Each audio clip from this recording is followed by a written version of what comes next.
Markham, Ontario, a place that looks like a postcard. Manicured lawns, double garage mansions.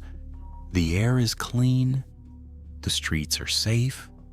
It is the destination for every immigrant family who has chased the Canadian dream. But silence can be deceptive. Behind the heavy oak doors of 238 Helen Avenue, there was no peace. There was only pressure.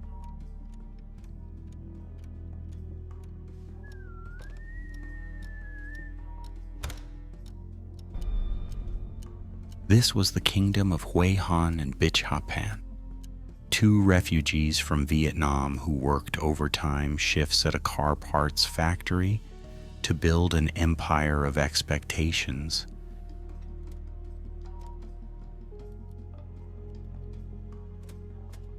They didn't want their children to be good. They wanted them to be legends.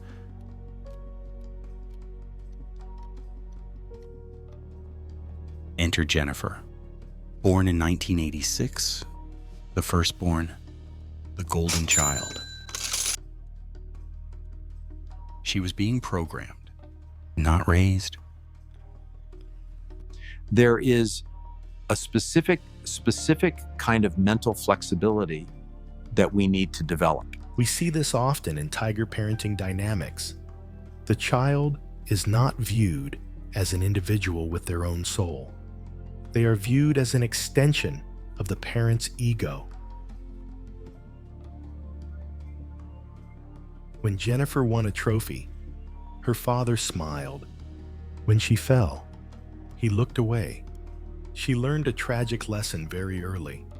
I am only lovable when I am winning. When we grip something too tightly, we lose the nuance of it. But humans are not machines. Machines don't get tired. Machines don't have limits. Jennifer did. In grade 8, the perfect facade began to crack. She received a B in math. To most parents, a B is fine. To Han Pan. A B was an insult.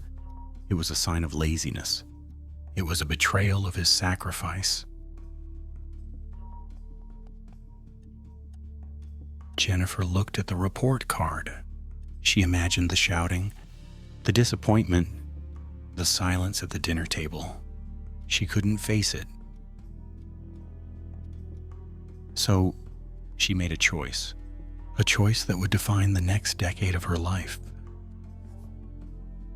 She became a forger. With a razor blade and a photocopier, she surgically removed her failure. The B became an A.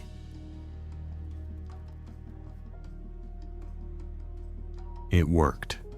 The tension in the house vanished. Her father was proud again. But relief is an addictive drug.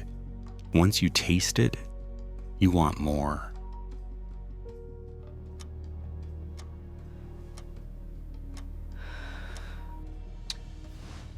The mask that we all wear every day. This is the moment the golden child died. Jennifer realized that her parents didn't love her. They loved the mask she wore. So, to keep their love, she decided to never take the mask off, even if it meant suffocating to death.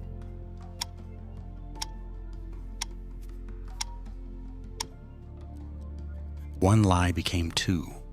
Two became 10. By the time high school ended, Jennifer Pan wasn't just lying about grades. She was lying about her entire existence.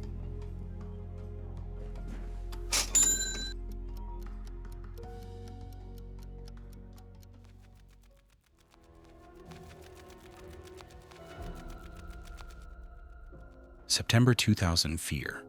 Jennifer Pan was supposed to be starting her freshman year at Ryerson University. Her parents beamed with pride. They bought her a laptop. They paid for her tuition. They dropped her off at the station. But Jennifer never stepped foot in a lecture hall. Instead, she went to public libraries. For 4 years, she lived a phantom existence. From 9 a.m. to 5 p.m., she sat among stacks of books she didn't need to read, writing notes for classes she didn't attend.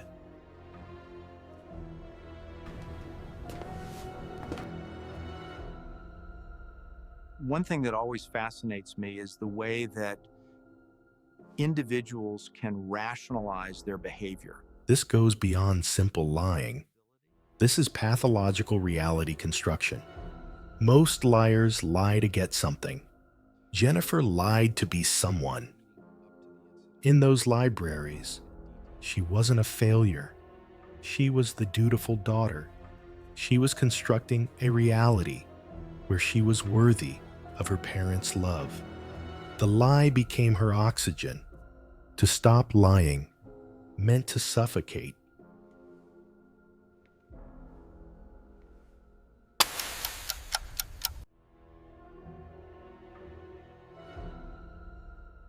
But even ghosts need connection. Jennifer wasn't just hiding in libraries. She was hiding in the arms of Daniel Wong.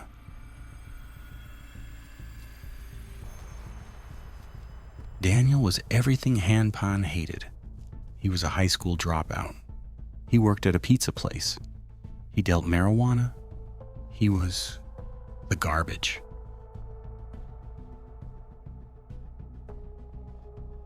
But to Jennifer, he was freedom. He was the only person on earth who knew she hadn't graduated high school. And he looked at her with love, not disappointment.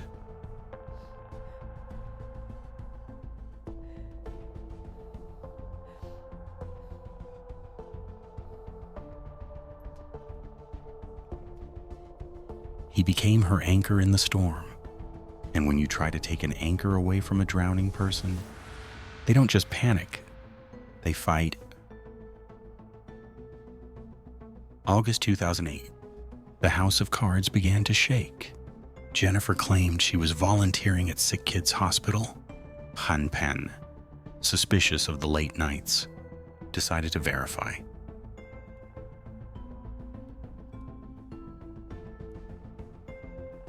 He insisted on driving her to work.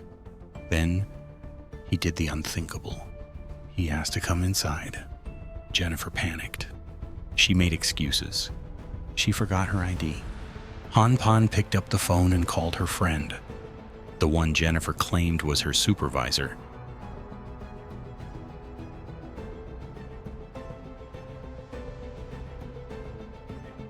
The voice on the other end hesitated, then delivered the death blow. Jennifer. She doesn't work here. She never has.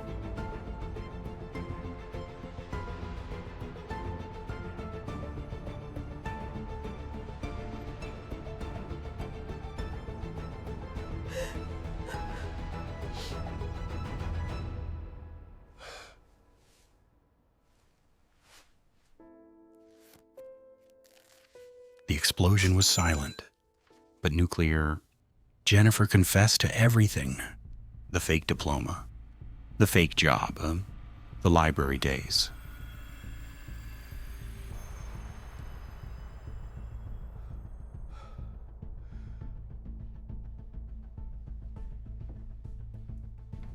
Han Pan's reaction was swift and medieval.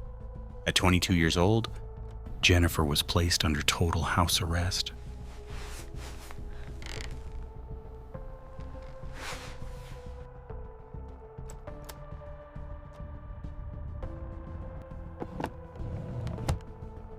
No phone, no laptop, no car, no Danielle. She was allowed to leave the house only for piano lessons, and only with her mother as a guard.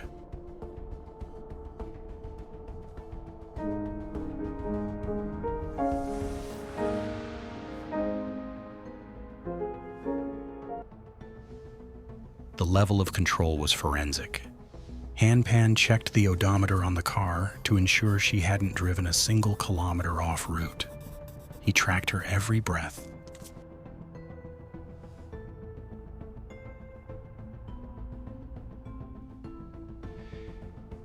It's a phenomenon called an extinction burst. This is called an extinction burst.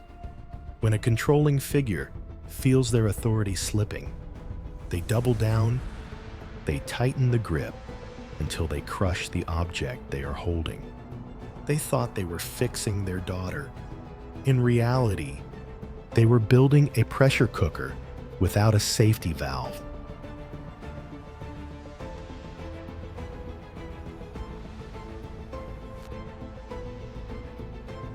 But you cannot cage a ghost forever. Jennifer managed to smuggle a burner phone into her room, a secret lifeline to Daniel. Lying in the dark, stripped of her dignity, stripped of her identity, Jennifer came to a cold realization. She was 24. She had no skills. She had no money. She couldn't leave. So, if she wanted freedom, the jailers had to go.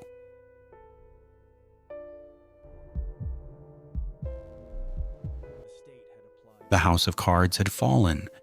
Now, she would build a house of blood.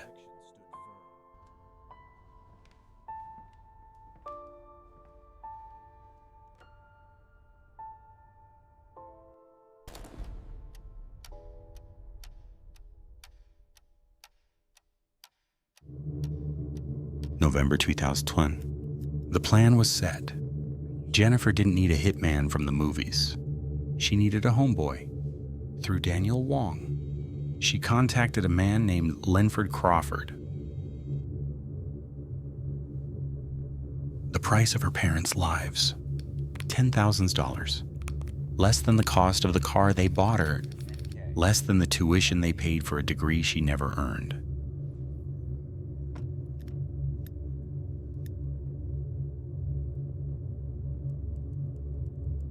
It was a business transaction. Cold. Efficient. Like buying a used laptop.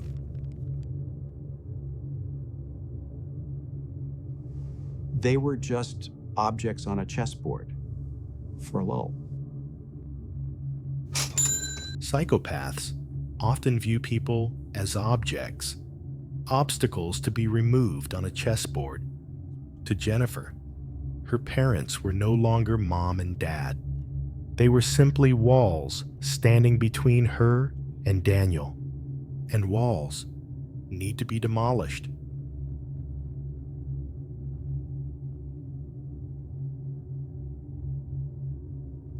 November 8th, 10:00 p.m. Inside the Pan residence. The air was heavy. Bitch Ha was soaking her feet after a long shift at the factory. Pan was asleep upstairs. Jennifer walked downstairs. She said goodnight to her mother. Then, she did something that would haunt this house forever. She unlocked the front door. With that simple click, she broke the ancient contract between child and parent. She turned off the safety. She invited the wolves into the sheep pen.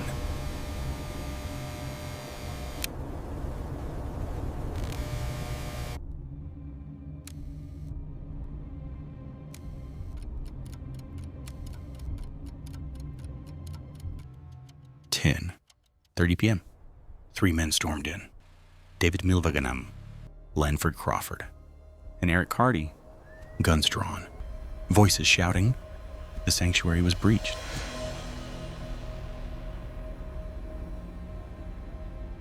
They woke Han Pan up with the cold steel of a .38 caliber pressed against his forehead. They dragged Bitch Ha from the living room.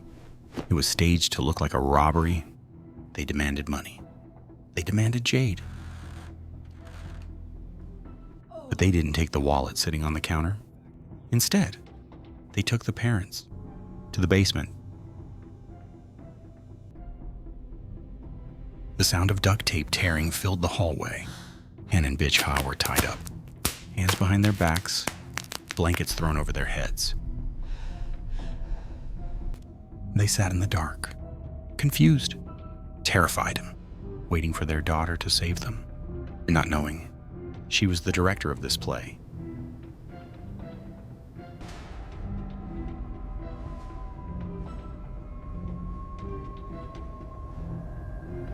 The basement, usually a place for old furniture and family albums. Tonight, it was an execution chamber.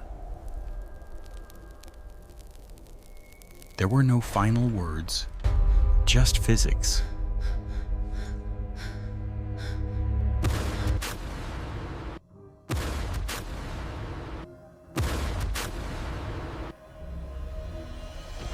Three shots. Bitch Hopan was shot 3 times. 1 bullet severed her carotid artery. She died instantly. Hanpan was shot twice. Once in the shoulder, once in the face.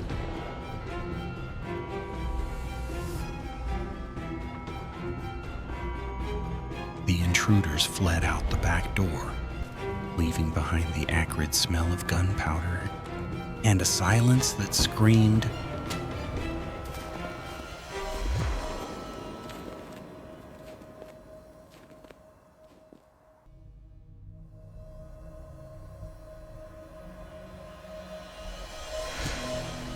upstairs, untouched and unharmed, Jennifer began her Oscar-winning performance.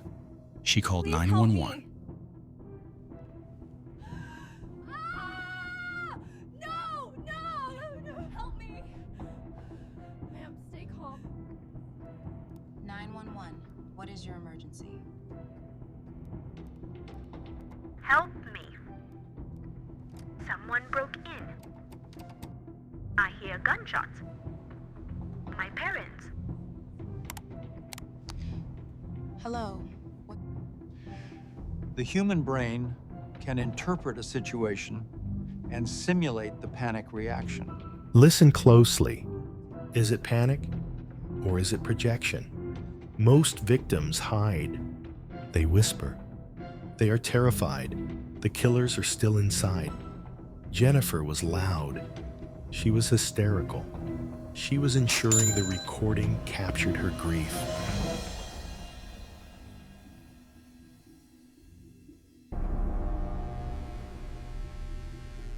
She thought it was over.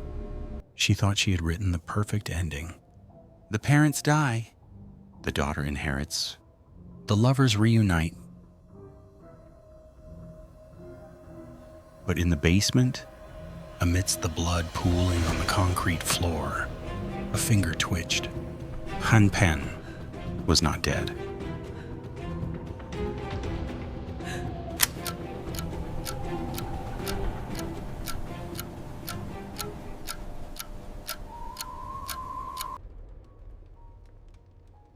Bitch Hopan was dead on arrival. Han Pan was shot in the face and the shoulder. He had lost a catastrophic amount of blood.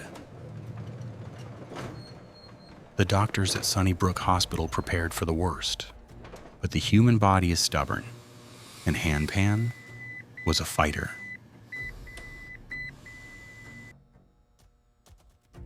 The bullet entered his cheekbone, shattered his jaw, but miraculously, it missed the brainstem and the carotid artery by millimeters. It was a game of inches. Doctors placed him in an induced coma to let the swelling go down. He was alive, but he was silent. People often behave in erratic and unpredictable ways when confronted with technology they don't understand. For Jennifer, this was the nightmare scenario. A dead father is a tragedy she can manipulate. A surviving father is a witness who knows the script.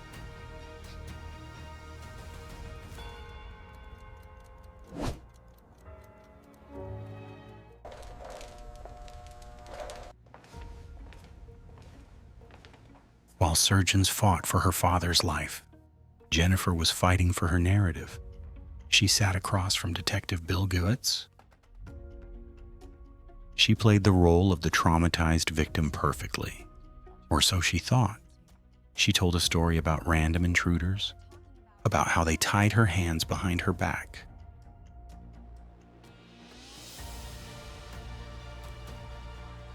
But Detective Goods is a veteran. He looks for anomalies. Why did the killers execute the mother, shoot the father, but leave the only witness unharmed? Why did they tie her hands so loosely that she could dial 911? Something didn't smell like a robbery. It smelled like a setup. November 12th, 3 days after the shooting, the coma lifted. Han Pan woke up. He couldn't speak because of the breathing tube down his throat, but his memory was crystal clear. It was burned into his retinas. He signaled for a pen. He wrote down the detail that would seal his daughter's fate. Jennifer wasn't tied up. She was walking around freely. She was whispering to the gunman like they were friends. The investigation pivot was instant. Jennifer was no longer a victim. She was suspect number 1. November 22nd. Detective Goetz brought Jennifer back in. This time, the gloves were off.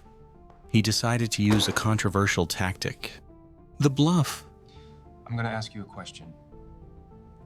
Can you repeat that? He looked her in the eye and lied.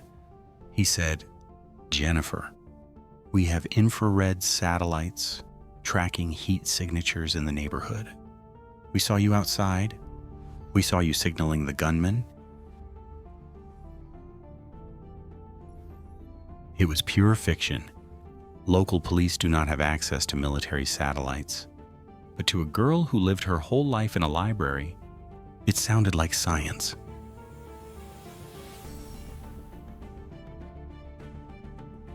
This is the breaking point.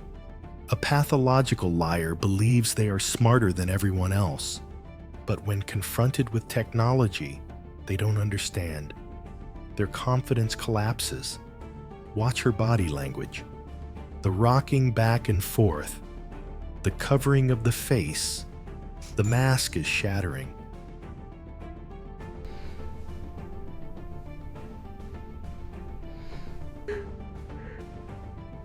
Trapped by the satellite lie, Jennifer realized she couldn't deny knowing the hitmen. So she changed her story. She tried one final, desperate manipulation. She admitted she hired them, but she added a twist. She said, "I didn't hire them to kill my parents. I hired them to kill me. It was a suicide by hitman." The police didn't believe it. The text proved otherwise. Jennifer Pan was arrested. The golden daughter was gone. In her place stood prisoner 110.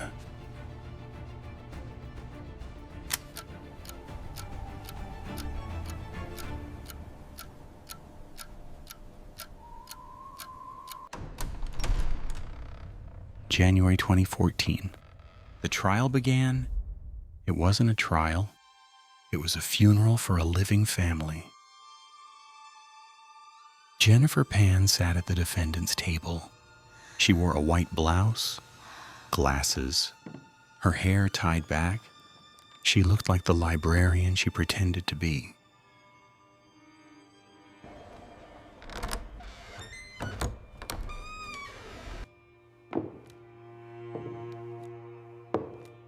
Then, the doors opened, and her nightmare walked in. Han Pen, the man who was supposed to be dead. He walked with a limp. His face was scarred. His spirit was shattered. But he was there.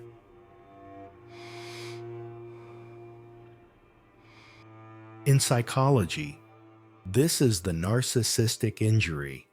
For a killer, seeing their victim survive is not just a legal problem. It is a psychological insult. Every time Han Pan breathed in that courtroom, it was a reminder of Jennifer's failure. He was the glitch in her perfect matrix.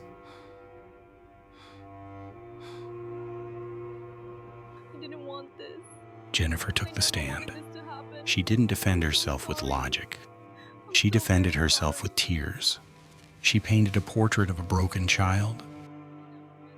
I was depressed, she said. I was pushed too hard. I just wanted the pain to stop. For a moment, the jury wavered. Could a monster cry so softly?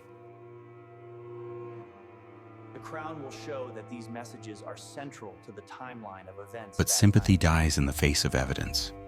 The Crown prosecutor projected her text messages onto the giant screen. While she claimed to be suicidal, she was texting Daniel, "I want it done tonight." While she claimed to be grieving, she was calculating her inheritance. She wasn't a victim of tiger parenting. She was the tiger, and she had eaten her prey. But the most damning testimony didn't come from a text message. It came from a father's broken heart. Hanpan was asked to speak. He didn't scream. He didn't rage. He spoke with a quiet devastation that silenced the room.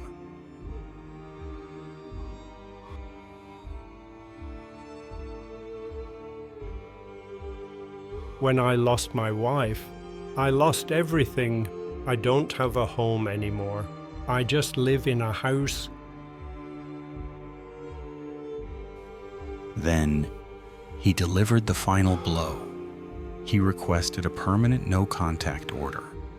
He didn't just want her in prison, he wanted her erased from his life.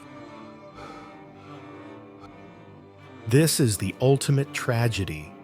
He spent 24 years trying to keep her close, to control her. Now, his final act of parenting is to cut the cord forever.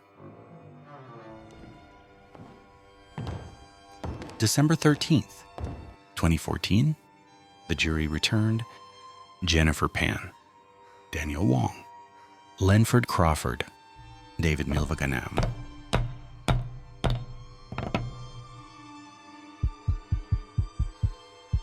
Guilty, first-degree murder, attempted murder, life in prison, no chance of parole for 25 years.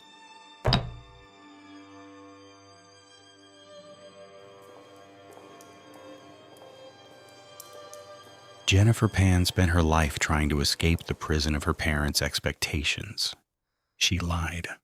She forged. She killed, all for freedom. And in a cruel twist of irony, she finally got her own room, her own schedule, her own life, inside a 6x8 concrete box.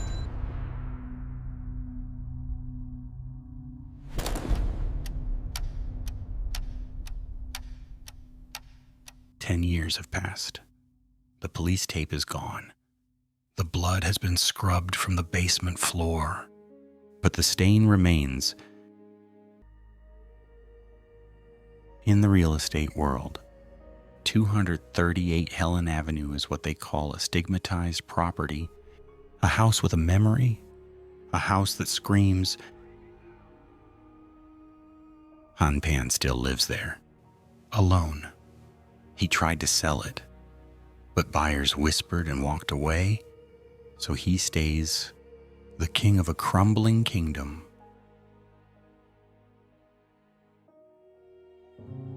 The piano sits in the corner, silent. The lid is closed. Dust has settled on the ivory keys that Jennifer used to practice on for hours. Do we choose penance, or do we continue to choose defiance? I don't know the answer. Why does he stay? Perhaps it's penance. Perhaps it's defiance.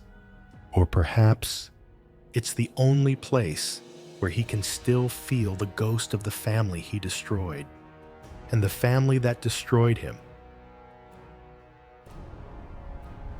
The court handed down a sentence harsher than prison, a lifetime non-communication order.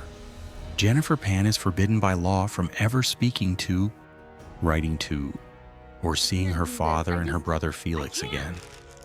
Stupid. They are alive. They are on the same earth, but they are dead to each other. For a tiger father who valued family honor above all else, this is the ultimate failure. His lineage is broken. For a daughter who killed for freedom, this is the ultimate chain. She is free from his control, but she is bound by his absence.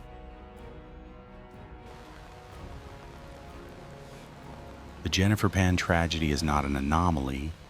It is a mirror. Look closely, and you might see a reflection of your own neighbor or your own home. We live in a world that fetishizes excellence. We praise the child who gets into Harvard at 16. We applaud the prodigy, but we rarely ask, what is the cost of that brilliance? It wasn't organic. It was never meant to be. This was always a Frankenstein. Pressure is like gravity.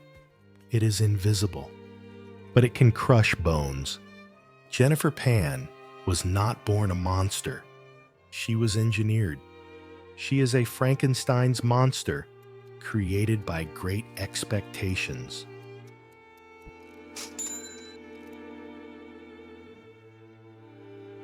Jennifer Pan will be eligible for parole in 2039. She will be 53 years old. Perhaps she will walk free. Perhaps she will die in that cell. But as we close this file, one haunting question remains. A question that every parent should whisper in the dark. Would Jennifer Pan be a murderer today if she had been allowed to be just average?